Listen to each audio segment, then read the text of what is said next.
toujours au cœur du débat démocratique, les lanceurs d'alerte écrivent notre histoire et cherchent un statut. Parfois trop pressés, parfois récupérés, souvent peu soutenus au début de leur action, ils restent pour l'essentiel des contributeurs au bien commun. Leur salon avait lieu à la Plaine Saint-Denis. Blast est allé y faire un tour, histoire de lever quelques ambiguïtés.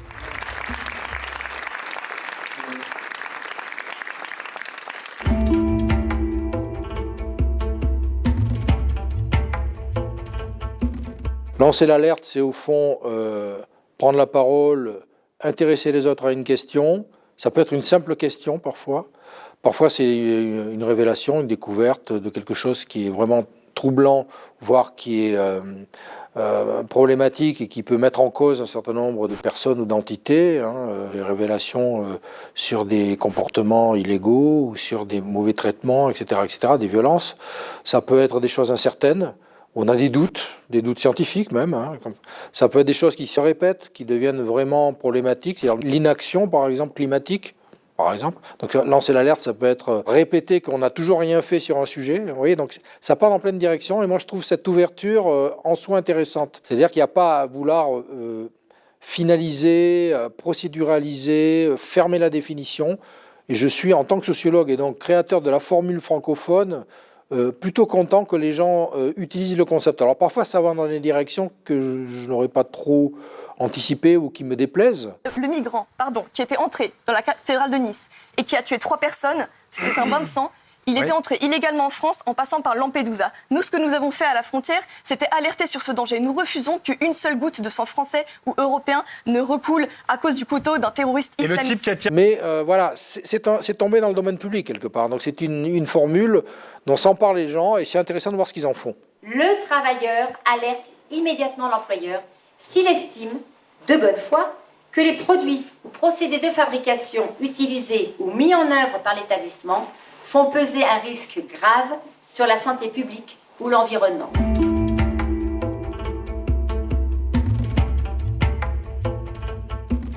Let's be serious. We are in a conflict situation with the largest, most powerful empire, that's what it is, that has ever existed. So in such a situation, it's remarkable to survive it all. Moi, personnellement, je n'ai plus du tout envie d'être face à la justice, car ces 6 ans étaient longs, difficiles, douloureux. Quand on vit dans la peur et dans la terreur viscérale, on ne vit pas en fait, on survit. Aujourd'hui, le parcours d'un lanceur d'alerte qui veut échapper à des condamnations et autres, c'est un petit peu le fil du funambule. Mais s'il s'exerce bien, il peut arriver au bout. Mais ce n'est pas facile. Donc il a intérêt à avoir des gens pour le soutenir de chaque côté. Parce qu'il y a beaucoup d'écueils à éviter. Mais on peut se faire aider. Il y a la maison des lanceurs d'alerte. On peut aussi s'en ouvrir auprès de la Commission nationale de déontologie, d'expertise et de protection des lanceurs d'alerte. Et puis, si on est inquiété, maintenant, de par la dernière loi, le défenseur des droits est compétent pour protéger le lanceur d'alerte, voire même déférer quelque chose au tribunal ou imposer à un chef d'entreprise de le reprendre ou à une administration de le réhabiliter. La loi Sapin 2 de 2016 est une loi qui n'est pas évidente à pratiquer. Et ce que nous avons voulu faire dans ce guide, c'est donner des indications qui aboutissent à ce que celui qui veut être un lanceur d'alerte court le moins de risques possible. Mais ce dont on s'aperçoit, c'est que les gens qui partent bille en tête tout seuls, qui médiatisent immédiatement un scandale et qui utilisent des mots qui dépassent parfois leurs pensées, du genre « mais ces gens-là, c'est des assassins » et tout ça, immédiatement, le lobby mis en cause s'empare du petit mot pour dire diffamation, dénigrement, etc. Et les gens se retrouvent condamnés et leurs avocats n'arrivent pas à les défendre.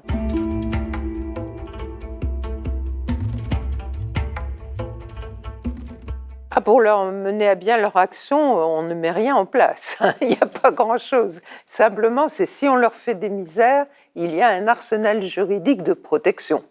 Pour les aider, c'est la société qui peut les aider. C'est leur tissu relationnel, c'est les syndicats, c'est les associations, c'est des conseillers juridiques, c'est la maison des lanceurs d'alerte, etc. Mais la loi va quand même pas leur tenir la main pour montrer que l'État est défaillant. Parce que le lanceur d'alerte, c'est quand même un contributeur au bien commun, un contributeur à l'intérêt général. Il voit quelque chose qui va nuire à la santé, qui va nuire à l'environnement, ou qui expédie,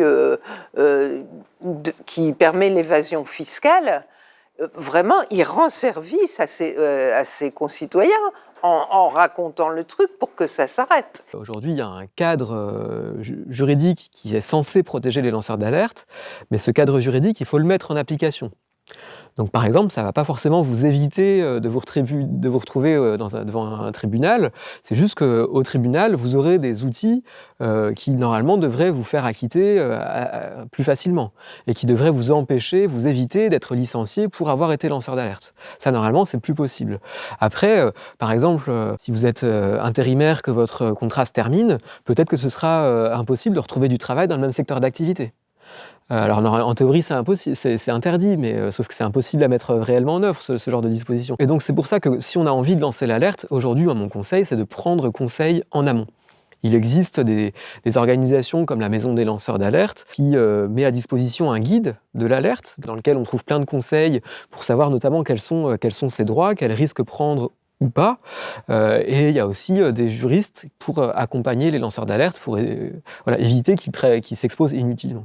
La position du défenseur des droits dans le jeu institutionnel a changé. En même temps, c'est une institution, et les institutions, elles sont à la fois pérennes, sinon ce n'est pas des institutions, et en même temps fragiles. C'est-à-dire qu'on peut les marginaliser, on peut leur retirer des moyens, elles peuvent avoir un accès plus ou moins direct à la visibilité publique. Et dans le cas des défenseurs des droits, il y a un nombre de dossiers à traiter, c'est une tâche immense. Donc rajouter les lanceurs d'alerte, donc je sais qu'il y a un défenseur des droits adjoint d'une certaine manière qui est chargé de cette question-là, pour pouvoir permettre ça, c'est vraiment un boulot considérable, donc chapeau pour ce qu'ils arrivent à faire. Maintenant, je pense qu'à part le défenseur des droits, le reste, je trouve que les protections restent assez ambiguës en fait.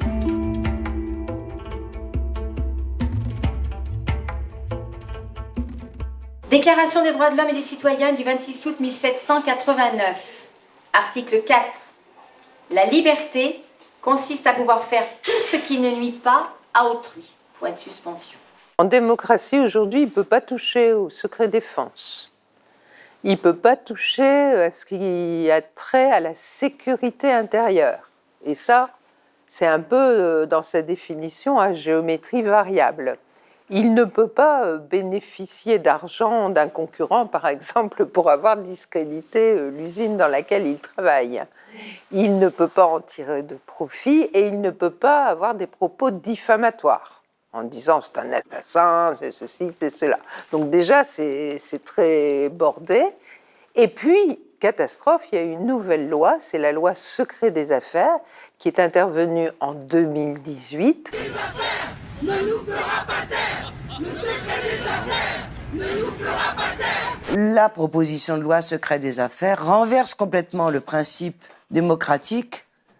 Désormais, on aurait le droit de faire tout ce qui n'est pas interdit. Et ça ne concerne pas que les journalistes. Tout ce qui n'est pas interdit.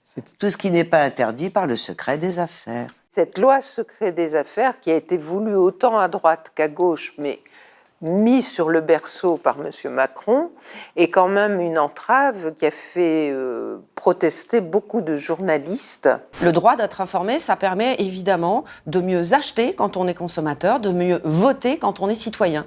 Donc cette loi est très importante pour nous journalistes, mais aussi pour vous, citoyens.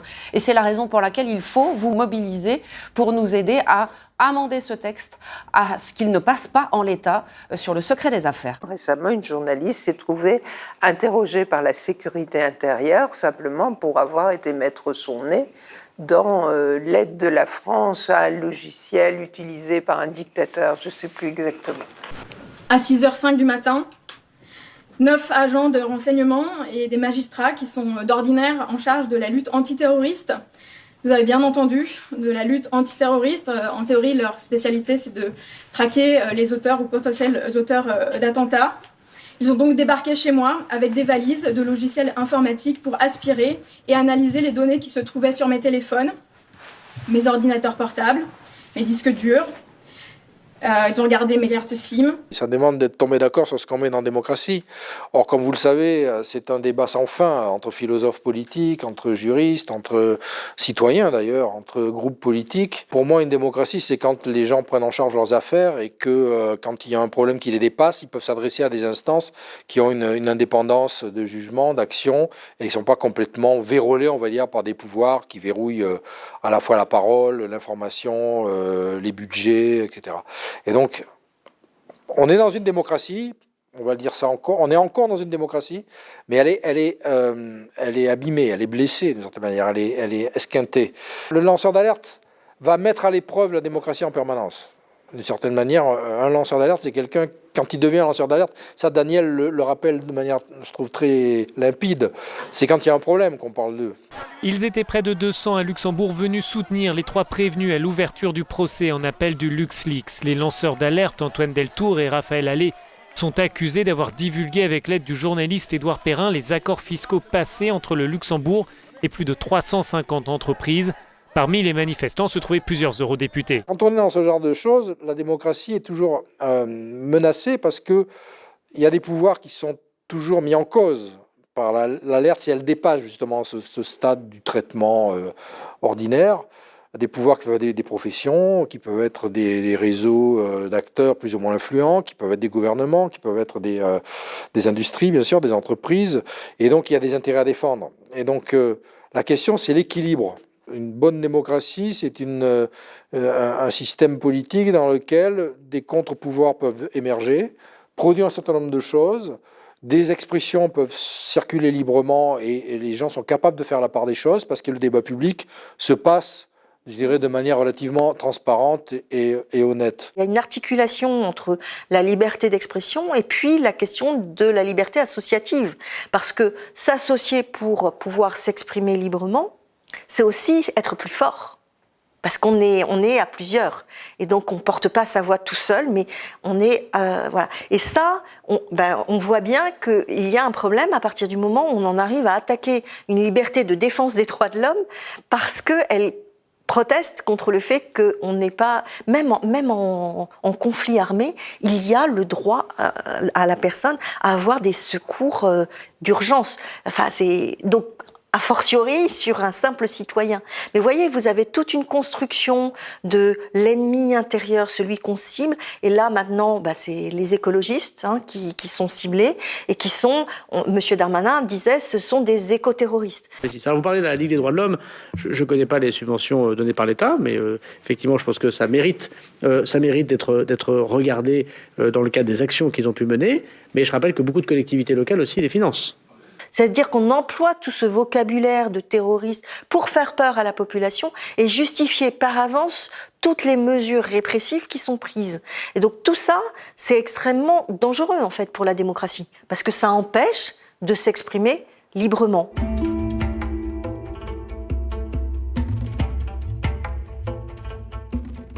En fait, l'enjeu, c'est ce que j'explique souvent aux gens, c'est qu'il y a toujours une duplicité. Il faut trouver les bons alliés. Et les informations, elles passent. Toute la question, c'est le secret des sources pour les journalistes. C'est ça l'enjeu. On voit bien qu'aujourd'hui, il y a une répression assez forte. Et on remonte, on va mettre en garde à vue des journalistes pour obtenir finalement la question, c'est qui vous a filé les infos. On fait facilement du recel d'informations, même en tant que chercheur. Quelqu'un nous envoie un document qu'on ne devrait pas avoir. Donc ça circule. La question, c'est d'imaginer des espaces de circulation dans lesquels on n'est pas mis en cause comme ayant violé ce droit du secret des affaires qui est très large et donc très flou. Et donc potentiellement, on peut se dire qu'on est en cause dès qu'on fait sortir un email, par exemple. Voilà.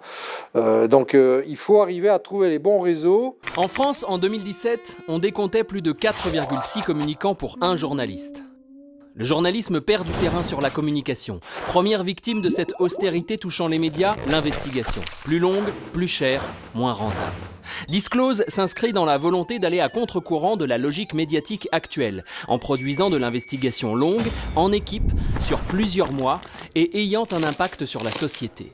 C'est lié aux questions précédentes. Il y a moyen de contourner, dès lors qu'on organise soi-même, au fond, des espaces de circulation et de conversation, où les infos passent sur des modes qui ne peuvent pas être reprochés du point de vue légal.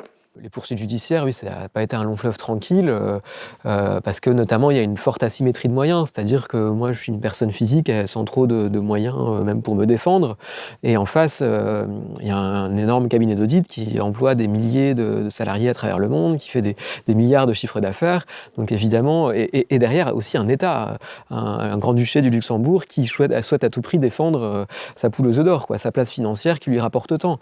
Donc il y a une asymétrie de moyens, mais qui a été déterminant dans l'issue de ces procès, c'est le soutien qui m'a été apporté. Il y a un comité de soutien qui a été créé autour d'un noyau familial et de quelques militants locaux et d'ailleurs, qui ont trouvé des relais, des personnalités, des organisations pour trouver de l'argent pour payer des avocats, pour faire une pétition qui a permis de montrer aux juges l'intérêt public des révélations, ce genre de choses.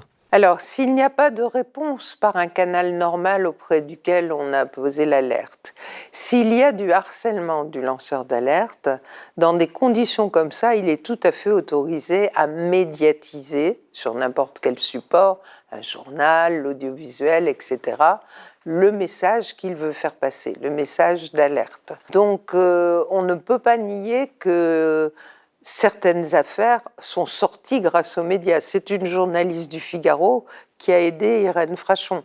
Que des gens meurent parce qu'ils sont exposés massivement à un médicament inutile et toxique et qu'on sait que ce médicament est inutile et toxique depuis 10 ans, si c'est pas scandaleux, je ne sais pas ce qui est scandaleux. Ça n'aurait pas pris cette ampleur, ça n'aura pas porté ce poids au départ contre les agences du médicament en France si ce n'était pas sorti dans la presse. La veille du débat de Maaloa, Le Monde a titré, sous la plume d'un journaliste qui s'appelle Foucault, pour protéger les Irène Frachon de demain, un projet de loi. Eh bien, je peux vous dire que dans les couloirs du Sénat, ça a circulé comme une traînée de poudre et j'ai entendu un collègue d'un groupe politique que je ne citerai pas dire « Bon, on va être obligé de la voter parce que si elle a le pouvoir de faire ça, elle va nous emmerder. » Or, je n'avais pas le pouvoir de faire paraître ça, c'est le hasard d'un journaliste militant qui a fait que l'information est sortie ce jour-là. Je pense qu'il faut à la fois des appuis juridiques, parce qu'effectivement, il y a aujourd'hui, il faut avoir un minimum de maîtrise de l'ordre procédural, que ce soit pénal, civil, administratif, européen, etc. Il faut des journalistes ou des médias ou des chercheurs qui peuvent relayer une parole. La blogosphère existe toujours, il y a des formes d'expression en fait, qui peuvent être relayées par d'autres, qui ne sont pas forcément des journalistes, ou qui sont des journalistes un peu improvisés, des blogueurs, des youtubeurs. Tout ça. Donc trouver des appuis d'expression expérimentés, veiller à garder des bonnes relations avec ses amis, ses proches, sa famille, pour avoir un sentiment de support, de ne pas se retrouver isolé. Et ensuite, trouver les relais, alors associatifs, c'est le terme un peu magique. Il y a association et association. Il y a des grandes associations agréées qui sont des machines extrêmement importantes. Je ne vais pas citer de nom, mais enfin qui tournent avec des bureaucraties internes en fait. Faut quand même ça. Donc là, les cas, ils les traitent de manière un peu sélective avec des règles de procédure. Et puis il y a des petites associations locales qui sont parfois plus sympathiques. C'est pas forcément le club de boules, mais où il y a une sociabilité plus directe. Et il faut les deux. Donc là, moi j'ai tendance à dire quand un signal devient important et qu'il faut le porter, qu'on sait que ça va durer, plusieurs mois minimum, parfois plusieurs années, voire des décennies, il faut organiser une sphère de relations assez diversifiée pour justement faire face. C'est un peu comme dans toute préparation à une catastrophe ou une crise, il faut avoir plusieurs canaux. Si on a un seul canal et ce canal il est bouché, on est foutu, quoi.